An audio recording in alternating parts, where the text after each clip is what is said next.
welcome to Let's Cook That Book. My name is Justine Scofield and I've just released my third cookbook, my third baby, the Weeknight Cookbook. I love this book because it's all about utilising the pantry, freezer and fridge to the best of your capabilities. So making sure you stock it well with key ingredients so you can come home from work and whip up a really fast meal, just like this one. Now this recipe is on page 98 in the baking section, and this is one of those things that I do once a week because I love salmon. I love having salmon once a week, and also I've got all of these ingredients on standby. Let's talk about these ingredients. Miso paste.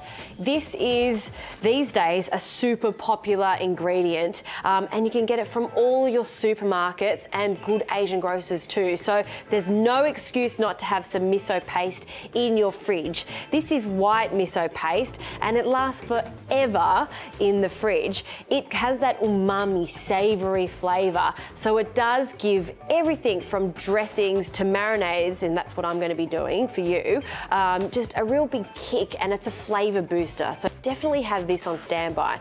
Another ingredient that you can get at your supermarket, but you may not know about it, is sake. Sake is a rice wine, and this is great to have on standby too. Again, it just sits in the pantry and is great to add in marinades. So salmon, I've just picked up 4 pieces of salmon. When you bring your salmon home, you'll see that it looks like this. This is a center cut, but it's thicker on one end and super thin on the other. So when you do cook this in the oven, what's going to happen is this is going to cook quite quickly, and this is going to take a little longer to cook. So I like to trim up the salmon, and don't throw away the trimmings because you can use it. This belly part is very oily and has loads of flavour. So what you can do is take the skin off this piece of salmon and finally chop this salmon belly and use it as a tartare. Absolutely delicious.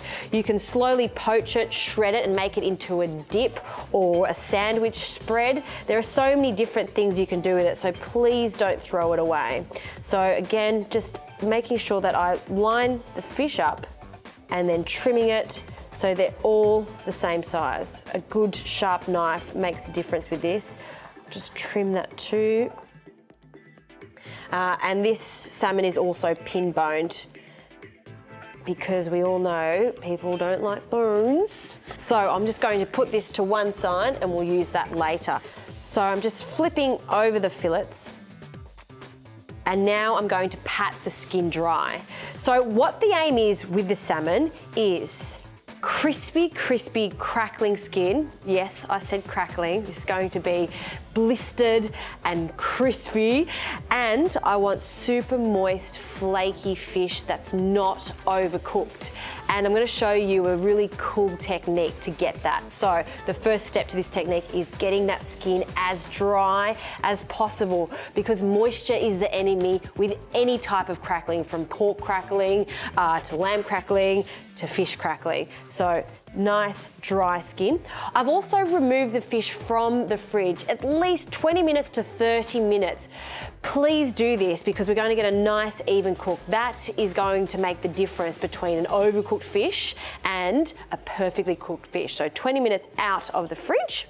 And now I'm going to make the marinade. So I'm just going to pop this to one side while we get the marinade going. Now I'm just going to do it in the bowl that I'm going to marinate the fish. So a nice shallow bowl, just like this one. I'll add about 40 mils, so a shot and a bit of sake. There we go. Along with some soy sauce, so this is going to be the salty element of the dish. That's about 3 tablespoons. Some honey, the sweet component. And we'll just scoop that out. And the good old miso. Now, I was saying that this was a white miso paste. I like the white miso paste because it has a really nice, nutty, sweet flavour to it. If you wanted, you could also use a red miso paste. So just find what you can at your supermarket. If you're going to use a red miso paste, it does have a stronger flavour to it. So just reduce the amount and taste as you go. So now I'm going to mix this and dissolve it together. You can do this in a smaller bowl and then pop it in a marinating container. but I don't like washing up. So that's why I'm doing it in the same one. So dissolving that in together, just using a little whisk is a great idea. Love this little one. It's coming home with me. Maybe, if Half lets me. And I'm also going to add some ginger. So look at this ginger. This ginger is so young and fresh. You can see how young it is because it's got a very thin film of skin. You can just peel this directly into the marinade because the skin is so fine, it's not going to be fibrous. But I just want to show you this little trick. If you want to get the skin off, and let's face it, ginger is not the cheapest thing. You don't want to waste it. Use a spoon just to scrape the skin and you'll see you're taking the bare minimum flesh away, but the skin comes off. It just slides off with a spoon. The spoon's great because you can get into all those nooks and crannies, just like that. And it's perfectly peeled. I hate using a knife on this because I just waste so much of that flesh. So I only need a small 3 centimetre piece just like that. So that's plenty. I'm not going to peel the whole lot because that goes into the fridge and I'll use it for something else.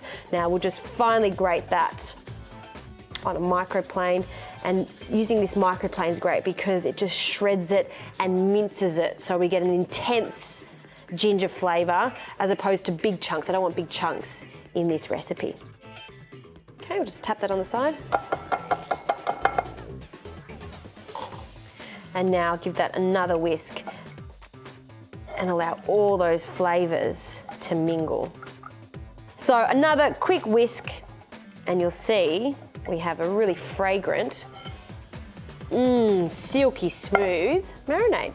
Okay, I'm just going to wipe my hands now and we can marinate the fish. Now, in real time, you want to allow the fish to marinate for 20 minutes. It doesn't need overnight because in fact the sake will start to cook the fish because it's so delicate. So don't do this overnight, just do it for 20 minutes to half an hour. And in fact, you can actually take it from the fridge, prep your fish, and let it come to room temperature in the marinade. Now you can see what I'm doing here. I'm not putting any of the marinade on the skin. I've wiped the skin and I don't want to add any of that marinade onto the skin because that's where the crackling is going to happen. If I add the marinade to the skin, it's just going to burn, so we don't want that. We just want to marinate the flesh. So in that goes, and just let that mingle. Now, while the fish marinates momentarily, let's get the tray organised. I have a flat tray lined with foil and also a rack is placed on top. The foil's there, saves washing up because I hate washing up. And the rack is here to elevate the fish. So I'll take the fish out of the marinade and we'll pop it onto a rack that I've just brushed with a little oil. And you can see I'm just taking all the excess marinade off. We'll use that later and just line them next to each other. Now I've preheated my grill. So this is not going to be cooked fan force, it's going to be cooked under the grill. The reason I do this is because I want super crispy crackling on the top so it blisters, and then I want the heat to circulate around the fish. So by elevating it with the rack, the heat can get underneath it and not overcook it. So I've tested this a few times and it works perfectly. The results are outstanding. So I'll also add some of the oil on top of the fish and just use a brush to do this, a very light film of oil to help with that crackling, and a small pinch of salt. The salt also helps with the crackling. Now this is one of those dishes that takes 7 minutes to cook under the grill. So don't go and answer the phone, don't go make a cup of coffee, don't even pour yourself a glass of wine, have that already done, and just make sure you stand by the oven. I'm going to put this in the middle of the oven so it has enough time to cook the flesh and also get that crispy skin. This oven's great because I can leave it open as it grills to keep an eye on it. All right, in it goes. There we go. See you later, fishy. Oh, this fish is perfect. Listen to this. This is the best part. Oh, do I hear crackling on fish? I told you it can happen. This is how I love my fish. And inside, it's cooked, but still slightly pink. I like my fish to be slightly pink in the center. I hate dry salmon. There's no reason to make it dry if you cook it this way. Okay, that can sit there for a few moments just to rest. Like any protein, you need to rest your meat because it just tastes better at the end. And all of this marinade, we're not gonna waste that. We're going to make a quick sauce. I'm just gonna do this in a pan, just so it boils faster. And because there is honey in this marinade, you do want to keep an eye on it and stir it so it doesn't catch in the pan. So stirring. Essentially, we're thickening this up and we're just cooking off the rawness of the sake in here. And also we have had raw fish in there, so we want to boil it so it's ready to go as a sauce. And that smells so good. The ginger in there, as soon as it hits the heat, it really starts to get quite fragrant. And now we've got a rapid boil, which is good. For a garnish, some lemon, and I just want the cheek of the lemon. And when you're doing this at home for presentation, a good idea is to take one cheek off. We'll take the second cheek off, and then both sides, like that. And then the pith in the center you can get rid of, so you've got your cheeks ready to go. And it just looks great if it's like that. All right, oh, that's good. Let's turn that off. See how it goes into a delightful deep color, golden color? That's great. Now grab a spoon, and to serve this, we're just going to serve a few spoonfuls of sauce in the center of a plate. I like this dark color against the pinkness of the fish. We'll just spread the sauce out because I want to see it underneath the fish.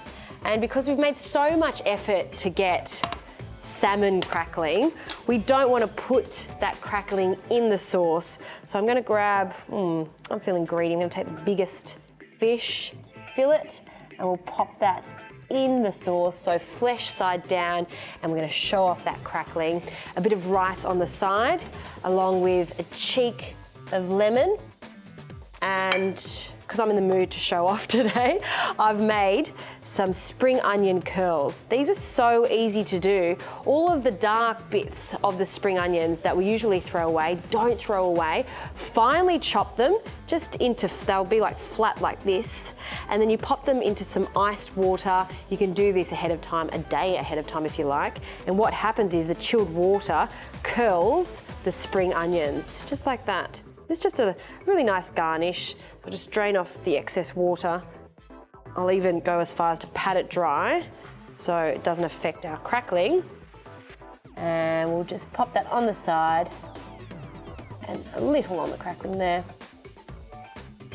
And some toasted sesame seeds I'll pop on our rice, and I'll just do a gesture of sesame seeds on the side. Ooh, looks pretty good. For a midweek dinner, that took 15 minutes max. Also, we're marinating, so another 20 minutes there. But a really fast midweek dinner. You know what I say? Actually, you know what my dad says? People would pay good money for that in a restaurant. There you go.